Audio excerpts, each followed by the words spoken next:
Chapter 8: The Darthmar and the Natural Inhabitants of Terrillian. Time after time, the Darthmar showed themselves as worthy and shrewd defenders of Kraith's will, for their love for Terrillian was written into their beings, and their ability to rule over and govern it well was evident. As they grew in power, wielding the Dawasil, they knew in their hearts that though they were long-lived, they were not eternal nor omnipresent. The time had come to look beyond themselves, to raise future governors and protectors to rule justly in their stead. Aware, however, that none that followed them could possess their innate abilities or their skills and powers with the Dawasil, Kaf sent out his brothers to teach their coming descendants what all they could. So each went, creating and surrounding themselves with those they deemed of paramount skill in warcraft, strategy, politics, and worth, yet those who were agile, teachable, refined, and willing. The pupils gathered.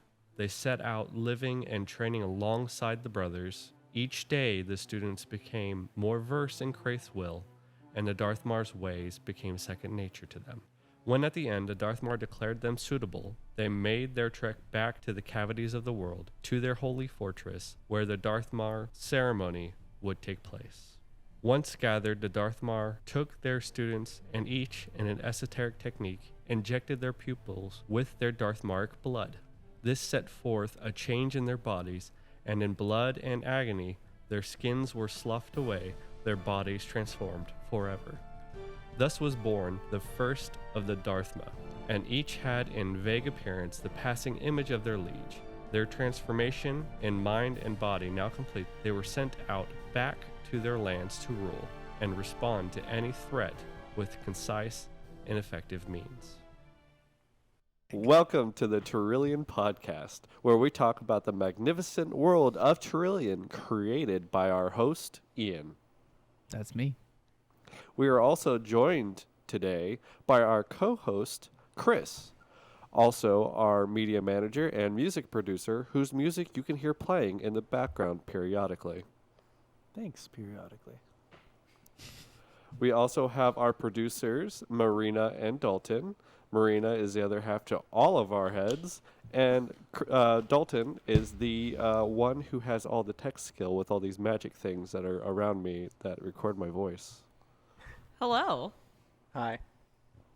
And finally, I am Beard, the resident book nerd who loves all things sci-fi and fantasy. Alrighty. Welcome, everybody. Season 2 of the Terrillian podcast. All right. So if you are not watching on YouTube, you may not know this, but we have added video to the podcast. Also, along with that, to kick off season 2, we also have our first ever sponsor. We are super excited about it. Heck yeah. Yes. Chris, go ahead. Tell us about this sponsor. I would love to. So, today's episode is brought to you by Riker Earth. Riker Earth is your go-to for dehydrated fruit. They have a selection of dried fruit for snacking, cocktail garnishes, crafts, scents, and more.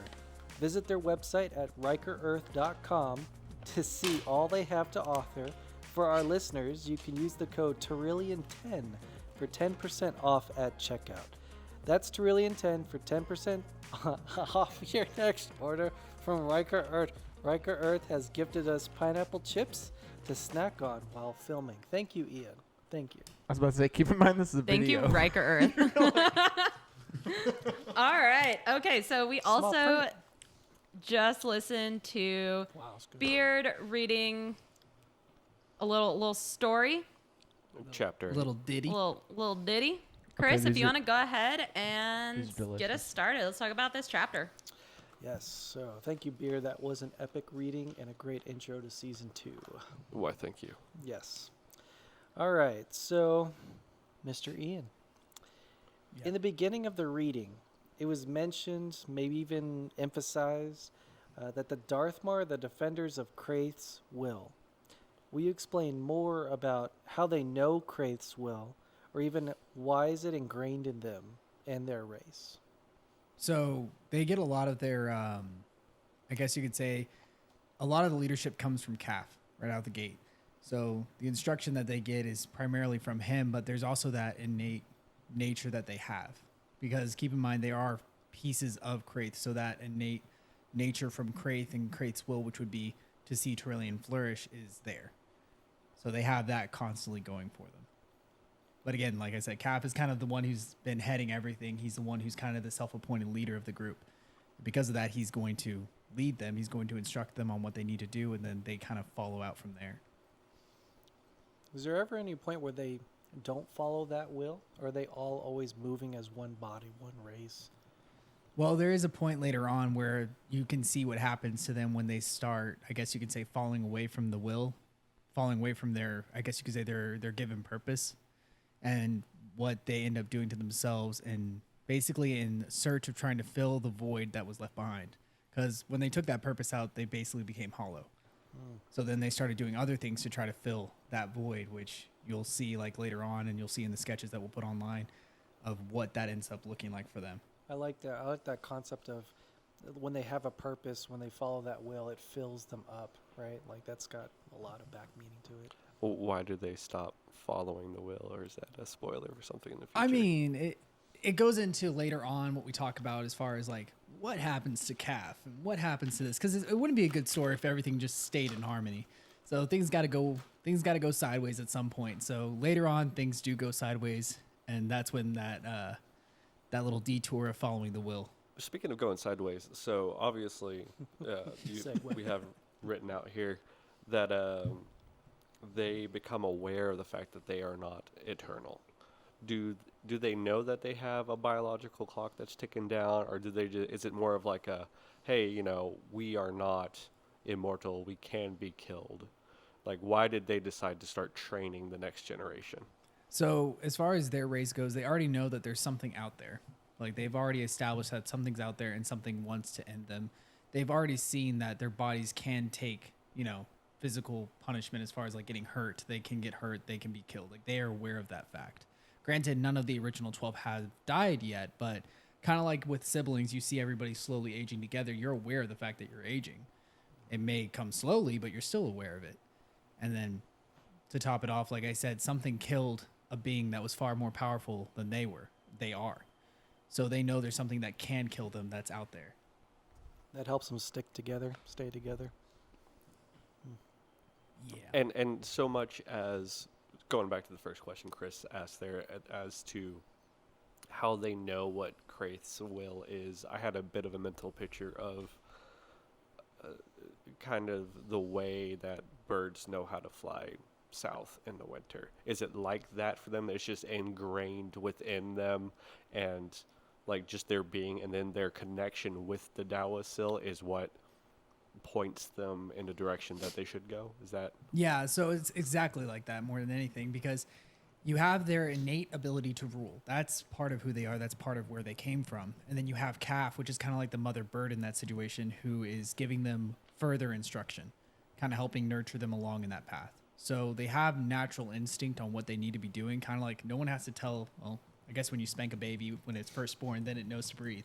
But a lot of the stuff that you do, it's not something you think about, like blinking. You don't think about it, you do it. And that can be said the same for the, the rest of the Darthmars. And again, with Calf kind of being that parental figure / leading figure, the alpha of the group, he's going to lead them with the more complex questions that they may have for themselves. Cool. Okay.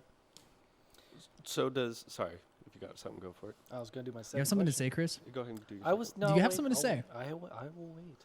I feel like you have Okay, something to say. I want So- to hear what he says. Sorry, I'm trying to think on the fly how to phrase this question. So it is innate within them to know what Kraith's will or general will would have been. What exactly does that end up looking like on a societal and governance structure? Have you given that much thought? I always kind of saw it as the whole place is flourishing. Like life is booming.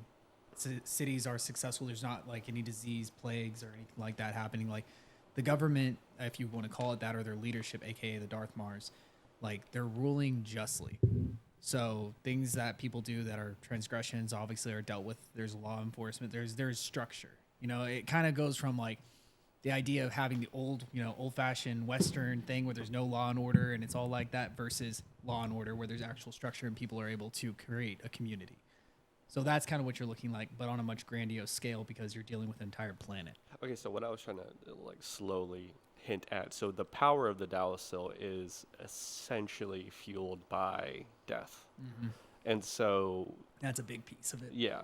And so I know you and I have had this conversation long ago now, but how do they decide, the Darthmar decide how to continuously feed their power without overdoing it and wiping out entire populations? Like, how do they decide that? How do they govern that? Is there some kind of society like the apologies, it's the Aztecs, Where they have like the they're- Oh, games. so is what you're asking, like, are they actively fueling it through killing, or is it just through like natural deaths, like natural decompose? Is that what you're asking?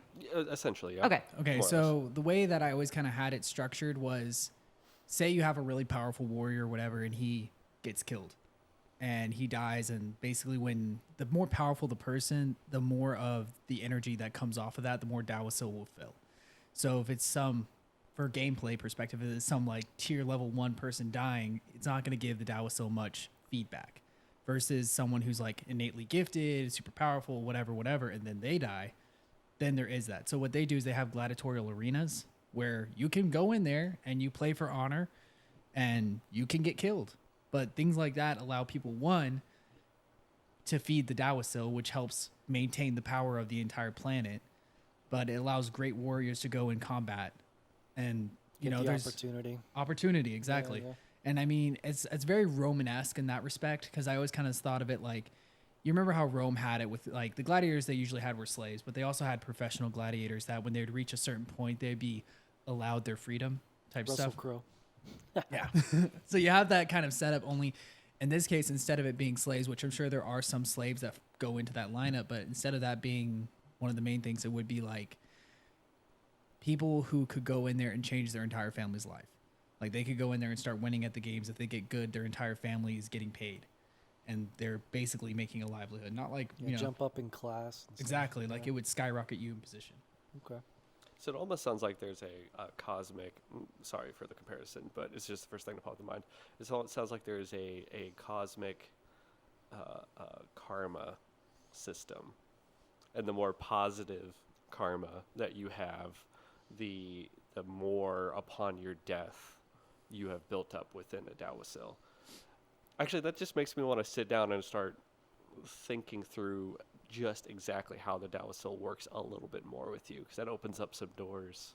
It does open up a lot of stuff. The Dalsil, like I kind of explained in the beginning, a lot of the stuff when it came to the Darthmaric race prior to the game has been kind of stuck in a history-like setup, to where I have like, a couple different stories that all describe the same scenario, but the same way you look at history from the different people's perspectives, you see different things. Some person might say, oh yeah, this happened this way, and then the next person will be like, no, happened this way. This is how I saw it. So is this history that we are currently writing and recording? That's the most canon. Is the most canon. That's Okay. the most canon. That's the general accepted history throughout. Now there's variations in it, but that's the general accepted history. And one of the things you have to know is like when your character comes into this world, when you start playing this game, you're not going to know any of this history. This history is going to be ripped apart and spread throughout the area. Unless you for like to and find. subscribe to the That's podcast. what I was And about to yeah, say. unless you're on the listening to this, podcast. then spoilers. Yeah, if you're on the podcast, then Background. good to you people. But yeah, it's going to be basically taken apart, put out throughout the game, and I think Bethesda did it beautifully with Morrowind, where they put it in books, where they put it in scrolls and libraries and things Within like that the game, within the game. not external reading. Yeah. So dumb.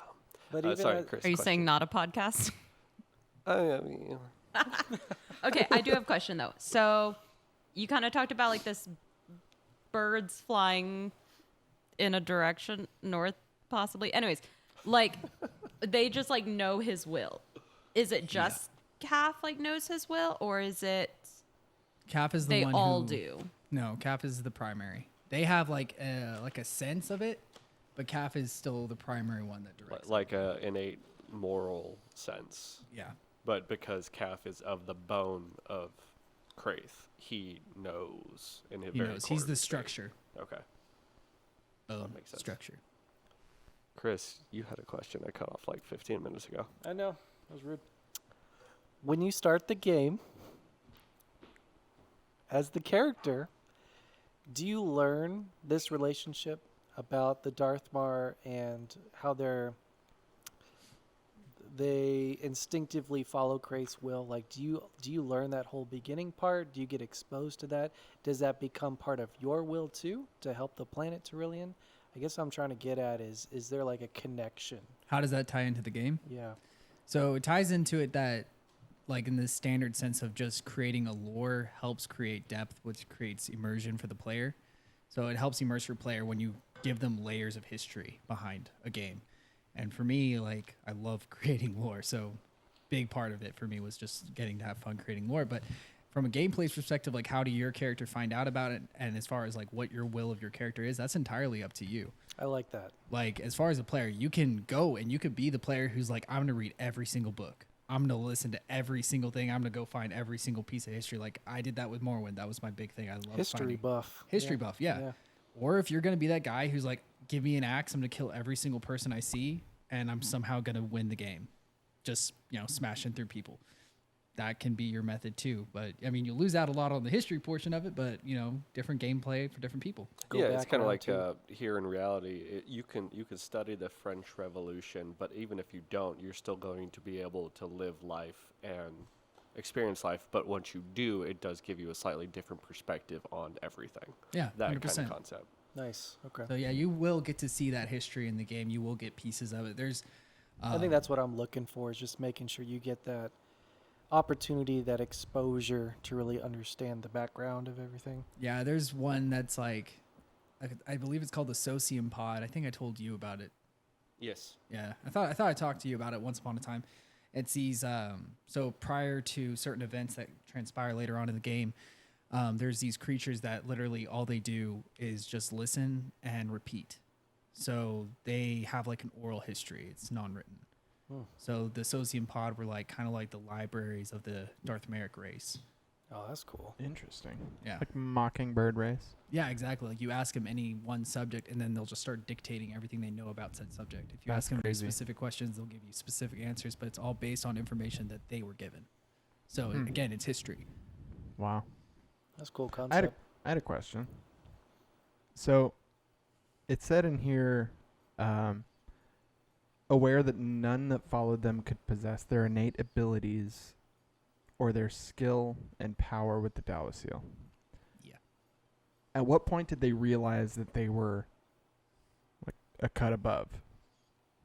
I think that was something that it's... Like that nobody else could have those same skills and abilities that they had just innately. I think it's just because no one's ever presented to them the abilities they had.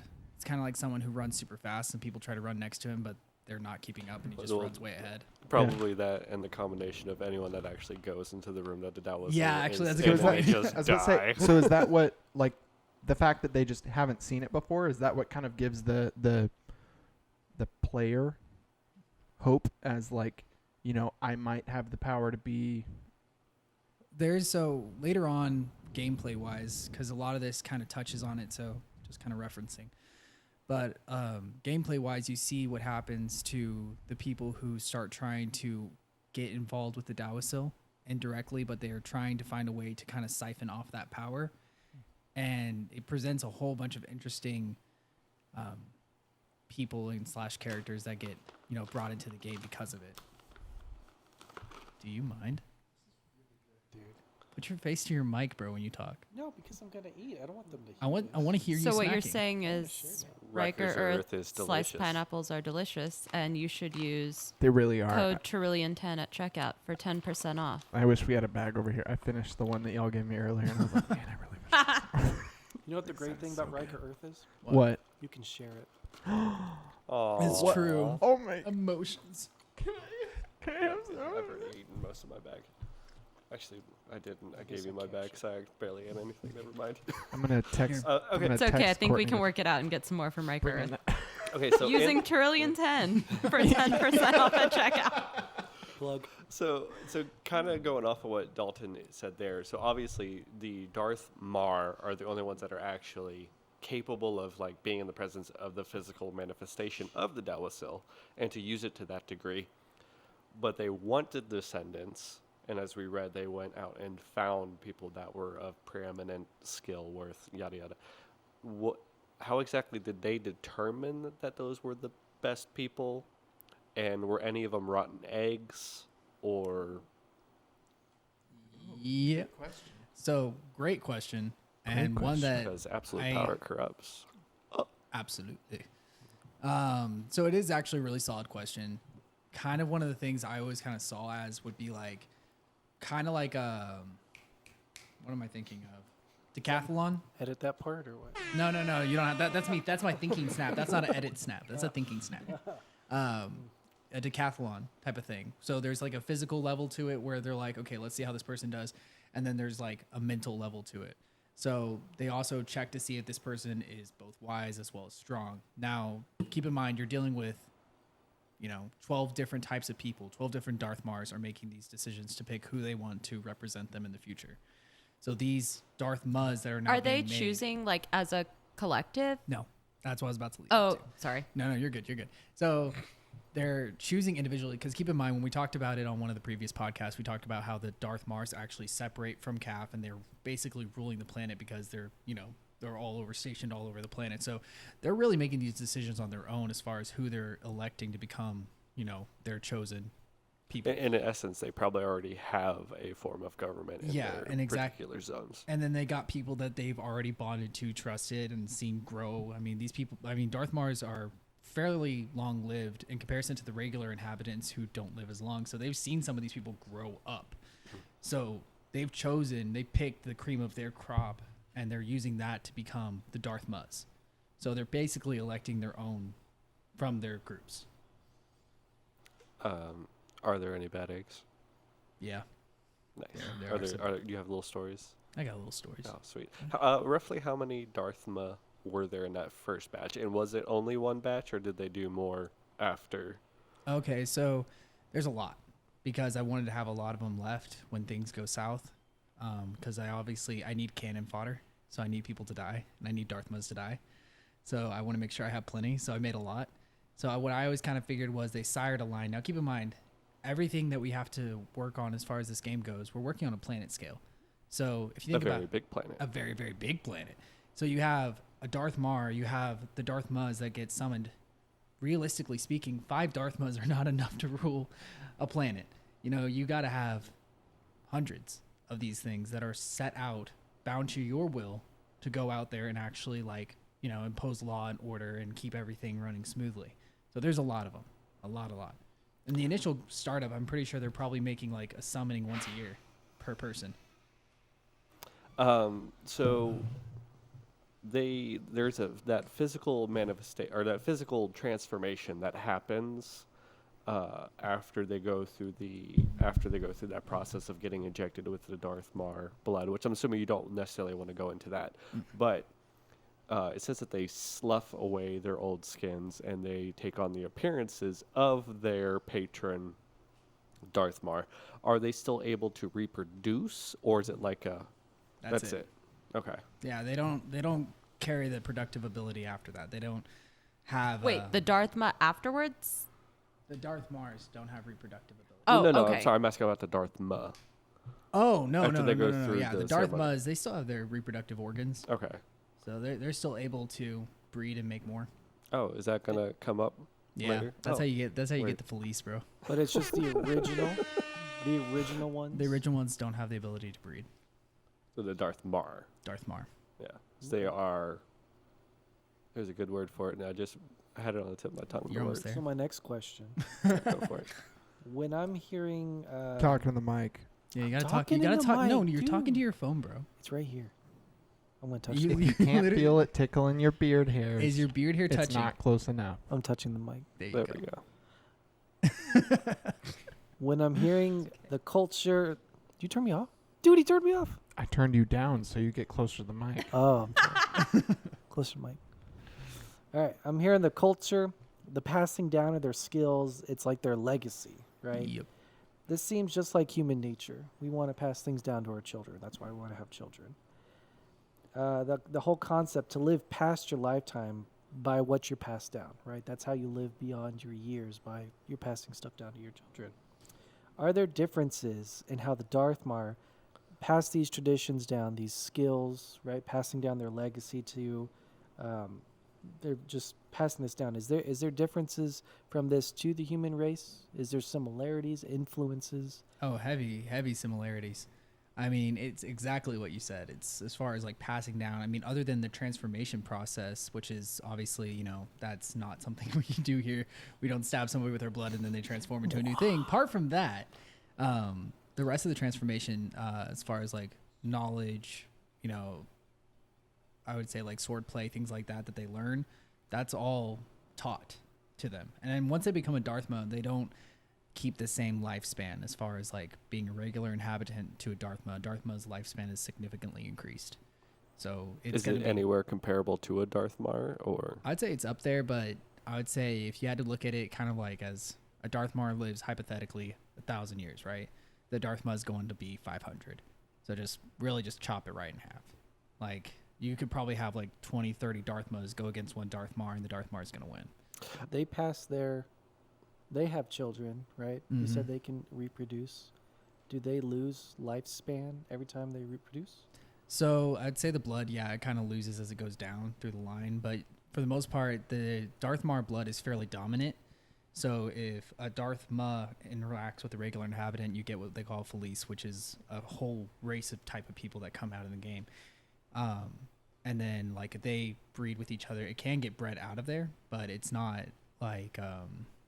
I would say, yeah, like as far as lifespan goes, I would say, yeah, it would make sense that it would go down. But if you're more pure, then you get more of the pure. Yeah. If you, I mean, the more pure the bloodline from the Darthmar, the more that they're going to have that long lifespan. Okay. Cool. A third question. One of my favorite lines is when it says the body's transformed forever. Speak into the mic. Speaking into the mic. Can you elaborate more on this? Meaning, is there transformation? Is it not just a physical transformation? Is it also emotional? Like, they're never returning to their old form. They're transforming to leave, right? They're never coming back. Just elaborate a little bit more about that. Like, why is it they can never return? Why they can never come back? Yeah, I'm also really interested in like hearing more about this transformation because it sounds like super intense. It's like in blood and agony. Like their skin comes off and like changed forever. Like, I don't know. It's just really intense. Please talk about that. So, I mean, you have a fundamental and biological change that's going on with this person. So, for example, when we talk about it, we talk about how they, you know, carry vague similarities to whichever, you know, Darthmar patron decided to, you know, choose them. So their body's going through the pain of changing. Kind of like, oh, no, that's not an edit snap, just so you know. These is just me thinking snaps. We need a different... I know. Do I just sign or clap or something? Think of it like a werewolf type of scene where you have a person turning into a werewolf and it's not comfortable. No, we're talking about like underworld werewolf, not, you know, like No. sparkle, Underwear sparkle. werewolf. Underworld. It's a model. Kate Beckinsale. Kate Beckinsale. Yeah, not Kristen Stewart. No. Team Jake. No. Who? We're not getting into this. This is not happening today. No. Team Robot Team Baby. Jake. Yes, I'm down that team. We just got 10 extra subscribers. Really? And we also lost 20. Where you been, Loca? So bad. Okay, focus. Sorry. What was I even saying? God. Yes. So, you know the whole werewolf scene whenever like the Skyrim, that's a good one, I guess. When he changes, you know, they always talk about how it's like a painful transaction, a painful like going through the process. That's as far as the pain portion of it, that's where that comes from. Because there's a physical part where your bones are like breaking and reforming and basically you're growing in a different way. You get horns that start sprouting out the side But of at your least head. it's only once and not every full moon. Yeah. So it's a one and done. You know, you transform and that's it. You're there. So as far as going backwards, that's not happening. You are that. And not to say you can't have relatively a normal style of life, but you have to understand that from there forward, you're going to outlive pretty much everyone you know. They just accept this. There's not a case where someone wants to return, come back, be the new leader or anything. A lot of them are like bred almost for this. I want to tie it back to that first part where we're talking about the will, right? Like it's passed all the way through this transformation process. They're sent out, right? Like it's embedded in them so deep, you know. Yeah, and I mean, a lot of these people, this has been their goal since birth. You know, like say you have a Darthmar who's seen this family grow. He's known the father, he's known the great grandfather, and so on. And he finds one that he's like, this person, this child of these, you know, people that I've known throughout their lives, this person is a great candidate. And then that child is like chosen from that point forward. So it's kind of like, you know, how you have like a prince from the date of his birth, he's destined to be a king. And that's, in some cases, that's what they want. In some cases, it's not. But either way, they feel that level of responsibility to the position. Yeah. Kind of like that. Is it also kind of like Star Wars-y, like their level? I forget the word. Metachlorian count? Their metachlorian count? No. Oh. No. I love how Ian knew that immediately. mind. Star Wars, I know. Everyone Star knew Wars. that immediately. I love that Marina brought it up. Actually, yeah, that's Yeah. what about you. Man. Soft Secretly clap, a golfer genius. clap. Yeah, no metachlorians, none of that. Not necessarily that, but like they see something from like childhood and they're like, okay, I'm going to keep an eye on this one. Yeah, I mean, there's Okay. like I guess What you could say, defines them and makes them special, right? I mean, that's kind of hard to say. It depends on the person. You know, it depends on the Darthmar watching over that. Now, keep in mind, like when these Darthmars set up their kingdoms, they have a royal guard, they have council, they have all these different people that are relatively within a close proximity. Now, I would say that because of that, they're going to see these families come and go, obviously, because again, they're going to outlive everybody in that group. Now, I wouldn't say they have a council per se because they don't really need it, but they do have people that they are in close proximity to. So when they find someone that they see that shows promise, they're going to start watching that. If that person becomes somebody significant, you know, to them, then they will possibly try to offer them that to become into a Darthma. Your brow got furrowed. Sorry, I was just putting pieces together for a question. So, the Darthmar are not the only ones that can use the Dawisil. Correct. And before they made the Darthma, there were other people that could use the Dawisil. Wait, the Darthma can use the Dawisil? Not like the Darthmar can, but yeah, they can. Okay, so like they can be in the room They where can. it's at and they're not going to like instantly die. Yeah, they just can't get into it. But- Darthmars can, but But they wait, Okay. can't. There are others that can use the Daoist. Yeah, they're like natural inhabitants, humans that can use the Dawisil, just obviously not to the same degree. Yeah. And they can't be in the presence of the physical manifestation. You know, there's actually It's like I think it's like what is that show? Oh, it's a good show. 7 Deadly Sins. Okay. There's a part in Yes. 7 Deadly Sins where they talk about how power works and how they draw on power. So they talk about having a great body of water. Let's represent that as the Dawisil, right? You have this great body of water, and they're like, how much water can you get out of this great body of water with just your hands? You can only get about that much, right? Versus if you have a giant bucket that you scoop this water. Or really big hands. Or really big hands. But, you know, like, think of it like that, to where the natural inhabitants, yeah, they can access it, but they're only accessing a handful's worth. Versus the Darthmar, which are like, they can move the entire bucket. They can move the whole thing and, like, interact with it in a direct sense. So, as far as people's ability to pull on it, that's different per person. Darthmars and Darthmas have an innate greater ability to interact with it. Okay, so on a scale of calf being a $100 bill Yeah. and a natural inhabitant human being who cannot even use the Dawisil being a penny, where did the Darthma land on that scale? I would say they're probably sitting at like a $50 bill, maybe a little lower. Right? Okay. Because they're the first level, right? Yeah, you got the alpha tier and you got beta. So you got the Darthmar, who obviously they can interact 100% or And, now, calf. and then are they on a different scale as well? The And calf is just the Darthmars, highest? yeah. Okay. So you probably have like the $100 bill, you know, and then you can just kind of break it down to $80, and then you have like $70, $60, $85. You know, you can An break it $85 bill? down. $85, man. Multiples. Not It's just, like a I 50 mean, plus a 20. I was going to throw a $2 bill Something. example in there Hey, we earlier, could do but I'm it. like, I'm not going to do that. we could though. But yeah, that's kind of how it's their ability to interact with it goes. And there's certain things that the natural inhabitants can do, which aren't necessarily good, but they can do certain things to help them interact with the Dawisil more efficiently. But like I said, that opens up a whole door of different things and different kind of like for the game's plays perspective, it allows your character to see like how you can access the magic system, the soft magic system in my game. Like it opens a lot of stuff up. Soft magic system. As someone who does not play video games, is that a thing that someone who does play video games just knows what that word it's means? It's a literature. Yeah, is that like more of a like literature? I do example. play video games, and I wouldn't know what the difference between soft So, magic so and Please explain. dark magic Tolkien's or magic, rough magic. Or yeah, Tolkien's magic system in Lord of the Rings would be considered a soft magic system. He doesn't Okay. explain anything. He just kind of go by the seat of the pants a little bit. He obviously has like, oh, he can't do this, but Right. they're not explaining it. Whereas if you were to read a Brandon Sanderson novel, I don't know if you know anything about that, but he breaks it down and down. He's like, oh, this does this, and it does it because of this to this degree. That's a hard magic system. It's Interesting. well Okay. thought like out. like D&D magic systems. Kind of, yeah. Yeah, so so like one- they all it's have just a a little level less and they have- strict.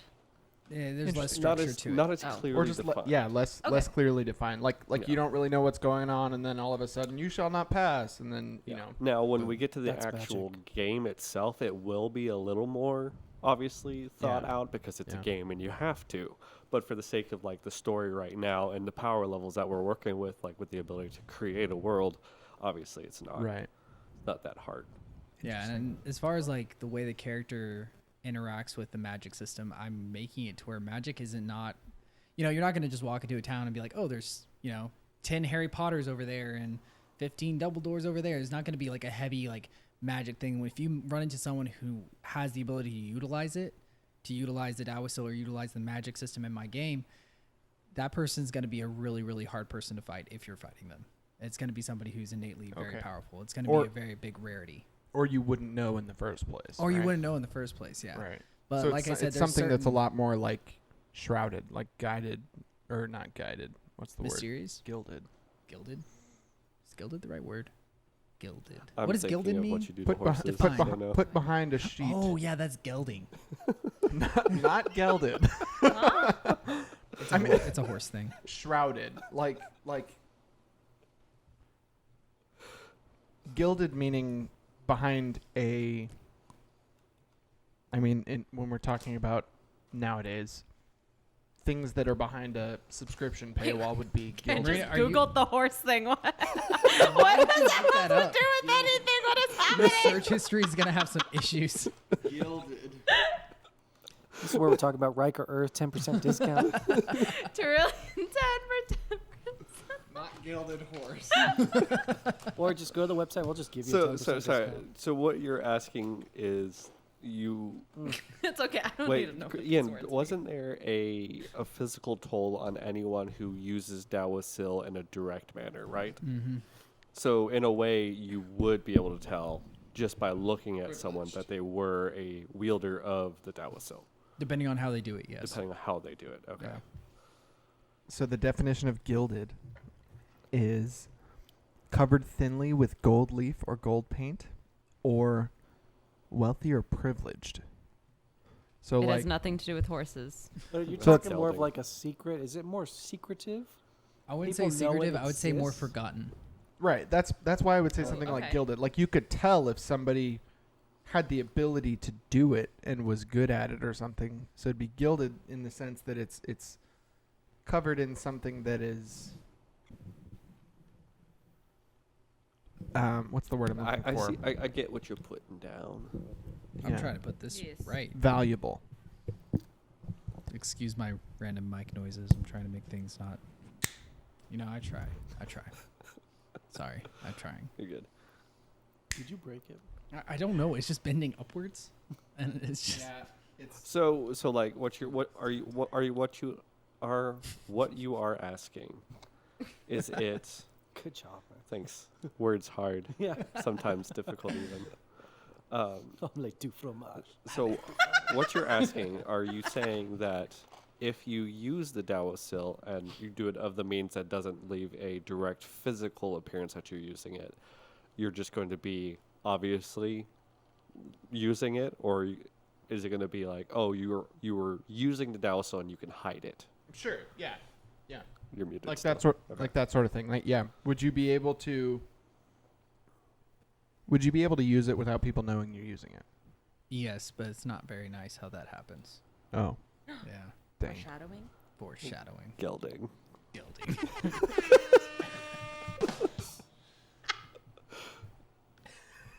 Any other questions y'all got? I have Besides the questions, gelding? but I'm going to save them for the next couple chapters. I was about to say I have other questions, but they're for like the later part of this. Of this chapter or the next chapter? Or This this chapter. podcast or the next one? How is Riker Earth so good? It's all natural. Yeah. It's all All in the natural. dehydration process. Riker Earth uses a mandolin slicer to cut all their fruit, so it's all evenly sliced. They dehydrate at low temperatures for 12 plus hours to maintain color and taste. Terrillian 10. Wow. Isn't that a type Thanks. of orange? A mandolin? No, you're thinking mandarin. Isn't that a language? No, that's Isn't that an mandarin. I mean, yes, that's technically the same. No. the One's same word. mandarin, one's mandarin. Mandarin. Mandolin is an instrument. Oh gosh, and Mandalorian is Star Wars related. Mandolin It all gosh. circle slicer. backs. In Terrillian, Yeah, there's a lot of yens. Chris, what about that second question that you Never were got to talking about ask. adding He asked it forever ago? no, I asked 3 questions. earlier. Yeah, he asked Just us some 3? That's all you questions. had? He chimed in on other things. I want you Dude, to have I more really questions. enjoyed this reading. Changed my life, Aw. just like Riker. With that, we will draw to a close. We do appreciate all of you who have listened to our comprehensive discussion of the planet known as Terrillian. We entice you to listen and learn, following along with each podcast so that you can visualize the vivid and vast world. A tragic tale set forth where the main protagonist, you as the gamer, play to conquer lands and legends, thus creating the lore of your own. In doing so, we hope to gain your favor and turn these stories into a video game. If you want to see more content, check out our website at terrilliangaming.com.